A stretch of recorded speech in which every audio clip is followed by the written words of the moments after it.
নমস্কাৰ ছাত্ৰ ছাত্ৰীসকল পুনৰবাৰ স্বাগতম জনাইছো মোৰ এই আছাম জিকে ইউটিউব চেনেলটোলৈ। যদি তোমালোকে এই বছৰ অৰ্থাৎ 2025 বৰ্ষত মেট্ৰিক বা হাই ছেকেণ্ডাৰী পৰীক্ষা দিবা তেন্তে এই ভিডিঅ'টো তোমালোকৰ বাবে। এই ভিডিঅ'টো তোমালোকৰ বাবে বহুতো গুৰুত্বপূৰ্ণ। যদি তোমালোকৰ পৰীক্ষাত যদি প্ৰশ্ন কমন নপৰে তোমালোকে কি কৰিবা? তোমালোকে পৰীক্ষাত এই 4টা ভুল কেতিয়াও নকৰিবা। পৰীক্ষা এই 4টা কাম কৰিবই লাগিব, নহলে কিন্তু তোমালোকৰ বিপদ। এই নিয়ম কেইটা প্ৰতিগৰাকী ছাত্ৰ ছাত্ৰীয়ে জানিবই লাগিব। সৰু সৰু কথা কিন্তু বহুত ইম্পৰ্টেণ্ট। পৰীক্ষাত প্ৰশ্ন কমন নপৰিলে তোমালোকে কি কৰিবা?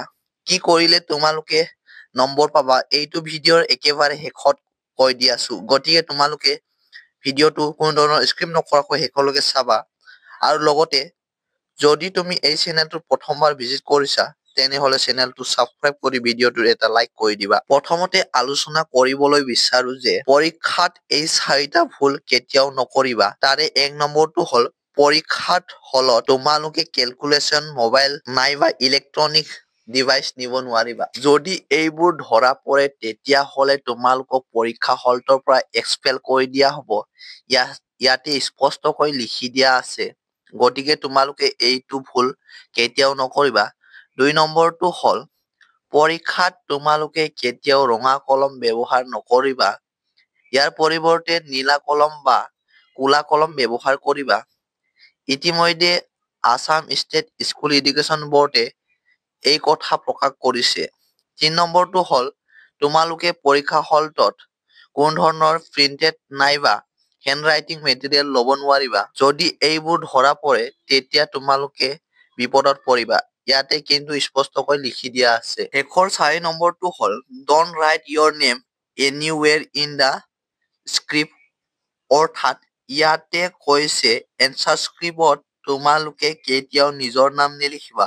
পৰীক্ষাত এই 4টা কাম কৰিব লাগিব। তাৰে 1 নম্বৰটো হ'ল পৰীক্ষা হলটোত তোমালোকে ৰেজিষ্ট্ৰেশ্যন চাৰ্টিফিকেট আৰু এডমিট কাৰ্ড লৈ যাব লাগিব।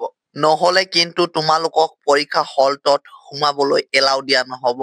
ইয়াতে কৈছে যে candidate shall be not allowed to appear in the examination. তোমালোকে যদি ৰেজিষ্ট্ৰেশ্যন চাৰ্টিফিকেট নাইবা এডমিট কাৰ্ড এক্সাম হলত লৈ নোযোৱা তেনেহলে তোমালোকক এপিয়াৰ হ'ব দিয়া নহব। 2 নম্বৰটো হ'ল তোমালোকে এনচাৰ স্ক্ৰিপ্টত roll number, registration number, subject আৰু ষ্ট্ৰীম একেবাৰে শুদ্ধকৈ লিখিব লাগিব। তোমালোকে যদি ৰোল নাম্বাৰ আৰু ৰেজিষ্ট্ৰেশ্যন নাম্বাৰ শুদ্ধকৈ নিলিখা তেনেহলে ৰিজাল্ট নাহিব পাৰে। কেনেকৈ লিখিব লাগে এই বিষয়ে মই অলৰেডি এটা ভিডিঅ' বনাই থৈছো। সেই ভিডিঅ'ৰ লিংক এইটো ভিডিঅ'ৰ ডেছক্ৰিপশ্যনত থাকিব। তোমালোকে চাই ল'বা। 3 নম্বৰটো হ'ল পৰীক্ষা হলটোত তোমালোকে 3 ঘণ্টা সময় বহি থাকিবা। মই দেখিছো কিছু সংখ্যক ছাত্ৰ ছাত্ৰীয়ে 2 ঘণ্টা পিছতে ওলাই আহে। কিন্তু তোমালোকে আগতে পৰীক্ষা হলটোৰ পৰা ওলাই নাহিবা। পৰীক্ষা হলটোত তোমালোকে 3 ঘণ্টা সময় বহি থাকিবা। পিছত তোমালোকৰ কিবা কিবি মনত পৰি যাব পাৰে আৰু সেইবোৰ তুমি লিখি থৈ আহিব পাৰিবা। 4 নম্বৰটো হ'ল গণিতৰ পৰীক্ষাৰ দিনা যদি কেলকুলেশ্যন কৰিবলগীয়া হয় তেতিয়াহলে এনচাৰ স্ক্ৰিপ্টত এফালে অব্লিক চিন দি কেলকুলেশ্যন কৰিব পাৰিবা। কিন্তু এই কাম তোমালোকে ঐমাৰ্চিকত কৰিব নোৱাৰিবা। ঐমাৰ্চিকত কিন্তু তোমালোকে কোন ধৰণৰ কেলকুলেশ্যন আস্তনা বা ভাজ কৰা এইবোৰ নকৰিবা। আৰু যদি এইবোৰ কৰা তেতিয়া তোমালোকৰ ঐমাৰ্চিকৰ ৰিজাল্ট নাহিব পাৰে।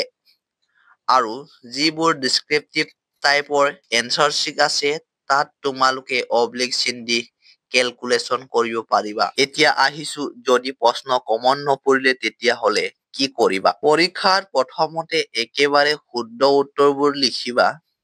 তাৰ পিছত যিবোৰ প্ৰশ্ন উত্তৰ অলপ ডাউট আছে সেইবোৰ লিখিবা। তাৰ পিছত একেবাৰে লাষ্টত নোৱাৰা প্ৰশ্ন উত্তৰ লিখিবলৈ যত্ন কৰিবা। যদি কিবা প্ৰশ্ন নোৱাৰা তেতিয়া কিবা কিবি ভুল শুদ্ধ লিখি থৈ আহিবা। তথাপিও তোমালোকক নম্বৰ দিব পাৰে। এতিয়া বহুতে ক'ব পাৰে যে ভুলকৈ লিখিলে নম্বৰ দিব জানো? যদি এনচাৰ স্ক্ৰিপ্টত অৰ্থাৎ এনচাৰ শ্বিটত একেবাৰে শেষৰ ফালে ভুলকৈ লিখি থৈ আহা তথাপিও নম্বৰ পাবলৈ চান্স থাকে। ধৰি লোৱা এজন ছাত্ৰ বা ছাত্ৰীয়ে 29 নম্বৰ পাইছে কিন্তু তেওঁ 30 নম্বৰ পালে পাছ হ'ব। সেইগৰাকী ছাত্ৰ বা ছাত্ৰীক আৰু 1 নম্বৰ দি উত্তীৰ্ণ কৰাই দিব পাৰে। ছাত্ৰ-ছাত্ৰীসকল, আশা কৰো আজি আলোচনা কৰা কথাটো তোমালোকে বুজি পালা। যদি তোমালোকৰ বাবে হেল্পফুল হৈছে তেনেহলে ভিডিঅ'টোত এটা লাইক কৰি কমেন্ট কৰি বন্ধুবৰ্গলৈ শ্বেয়াৰ কৰি দিবা আৰু লগতে ছাবস্ক্ৰাইব কৰি দিবা, কাৰণ তোমালোকৰ বাবে এইটো চেনেলত এনেদৰে ইনফৰমেটিভ অৰ্থাৎ গুৰুত্বপূৰ্ণ ভিডিঅ'বোৰ তোমালোকলৈ আপলোড কৰি থকা হয়। ধন্যবাদ।